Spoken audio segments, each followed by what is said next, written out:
But this is a very important time to really be mindful of what you're thinking and what you're feeling, because it has a lot of power to manifest consciously and also unconsciously. So basically, whatever is going on in your inner world, this full moon can reflect that. Nice. It can reflect that, and it can be a little bit volatile. The moon is in Aries, which that's not really the issue. There's some other planets that are aspecting it and arguing, and so really, it's a day or two period. Emotions are going to feel a little up and down.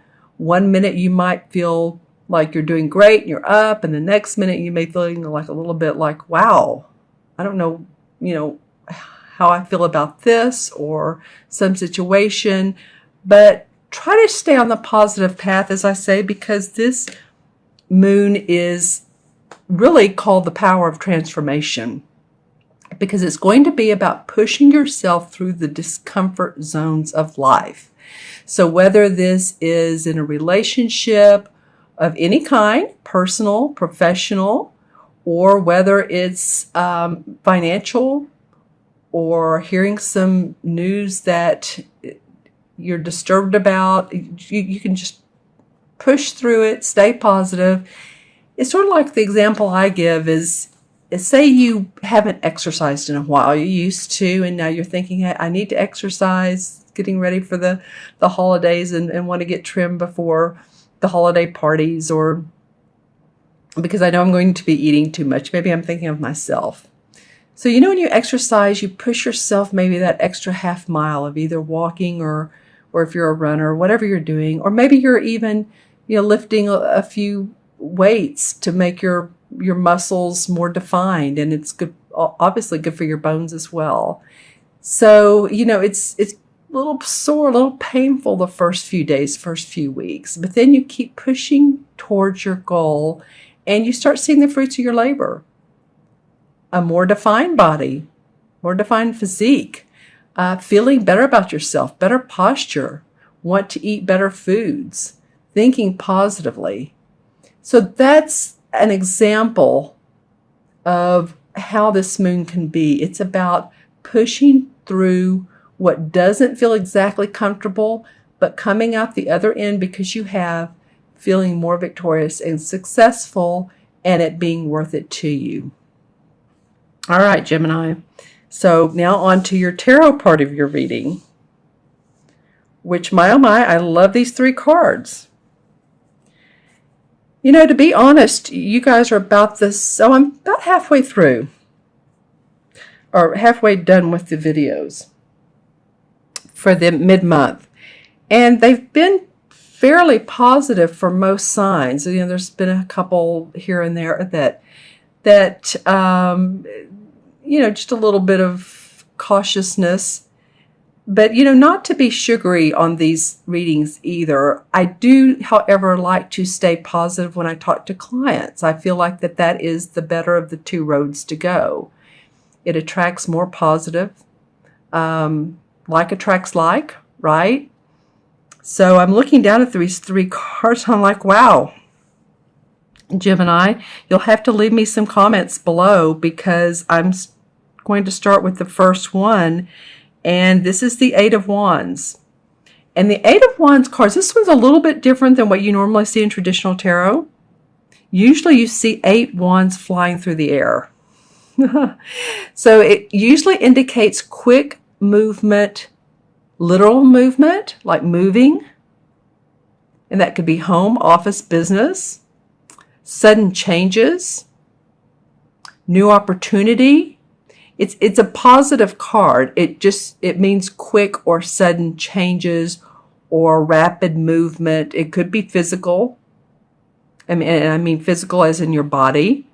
Usually it takes on a broader stance than that. So as you can see, she has her 8 wands out. 8 is, what I was going to say is wands are about our inspiration, our ideas, our work. And 8 is about manifestation. So it sounds like, it looks like, it feels like, and if it could be a duck. Do you love that saying? If it looks like and it walks like and it talks like, then it could really be that a lot of you guys, this is for Gemini, Sun, Moon, and Rising, so watch your Moon and Rising signs as well.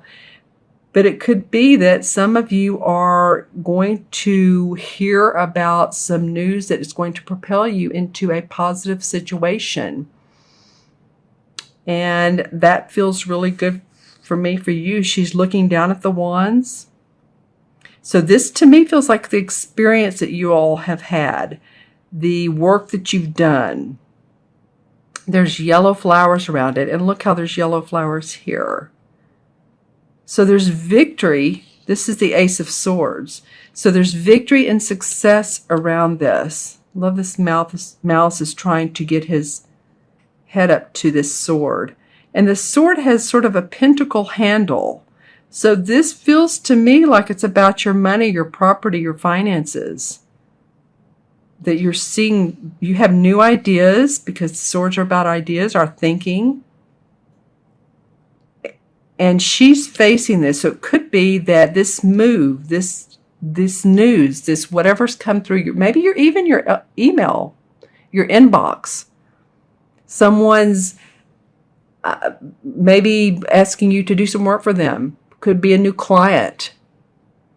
Could be news of new employment, an offer of employment. Comes through your inbox. But there's victory and success around what ideas you have around this.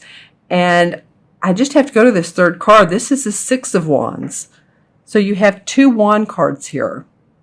And the Six of Cards is about being acknowledged, either publicly or, not just with a small group of people. Usually to me, it feels like you're rewarded, you're acknowledged, you're given the the green light to do additional work. People have faith in you. They have confidence in you. The only caution about this card is sometimes ego can feel a little bit large. Because if people are saying, wow, that's, you've done a great job, that's pretty amazing, good for you, then you just want to watch out for the ego, because there are other people that are maybe not in the same place, the exact same place that you are. So it's about receiving with a humble attitude. And then here you can see, it looks like just regular, like what you'd call town folk. And then here's looks like soldiers. So this guy is really being held up to high standards. And he's standing out with red. Look at this red amongst all the rest of these neutral colors. And then the red in the air.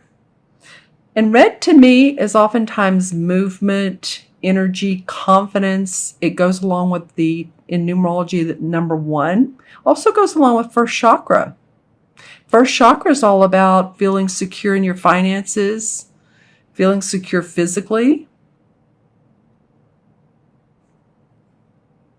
So each card, what I like about this is each card looks to the next. The 8 of Wands, is like there's sudden news or news to move physically or, in a job or whatever. And this is great ideas. And this mouse is looking over this guy who's being celebrated. So I like these cards for you, Gemini. Again, if make sure to watch your rising and moon signs as well. Sometimes people have been saying that their moon signs have been the most accurate. So just make sure you watch for all. Okay, so the Knight of Rods. All right, well, this particular second half of the month seems to be about your work, Gemini. The clarification cards that came up were the Knight of Rods. So this knight is fiery, oftentimes, or feels fiery. Could be a Sagittarius, Leo, or Aries, or have the aspects of, okay, I'm ready to do it, I'm ready to go. And sometimes makes too quick of decisions. So just be on the lookout for that. But the feeling is to me that you all have wanted to see things happen. You've been ready to go, go, go. You've been working, working, working. Why are things not happening quicker? Come on, come on, come on. And it looks like there is some success around what work you have put in because you've been working awfully hard. Well, the second clarification card that came up, remember, this is too funny. Remember how I was talking about the 8 of rods normally has 8 rods flying through the air? Well, this is what it normally looks like. And this is the 8 of rods in this deck. And this is what it normally looks like. So it came up as a clarification card. Feeling like you guys, well, there's going to be some movement or in and around you, you yourself. Again, could be moving home, could be moving employment, taking on new projects that are successful, vibrant, victory. Loving that for you guys. You know, I've had comments before that my readings, what was the comment? Is you not enough of the bad stuff. But again, I like to stay on the positive path, and I'm not really sure what there is to say, except for watch the egotistical part of this. I would hold my feelings close to my vest, except for those you really feel close to, that you feel like support you. Because sometimes when we give our opinions or our desires, our dreams, or we talk to other people that don't support us, then there can be a little bit of feeling of either jealousy or they're not with us. So that was the feeling there. Also, when that Knight of Rods came up, I mean, I'm not trying to pull things out, but I am saying the Knight of Rods likes to do things quickly. That to me was a clarification card that felt like that you all have almost boiled over with working on projects or plans or work, and you've stepped over yourself sometimes working so hard, but apparently there's some success to come out of that. Okay, so I'm going to add up the 3 cards for you, Gemini. This is 8, and 9 is 6, and 9 and 6 is 15. 1 and 5 is 6, because any digit you add to 9 always is the digit. So it's 6, and 6 has to do with manifesting. A lot of 6 life paths are awfully good manifestors. They also love their home and their family, their community. They express love and generosity. So that keeps coming up around this. Receive and also give. They go together hand in hand, don't they? All right, just taking that out of the shadow.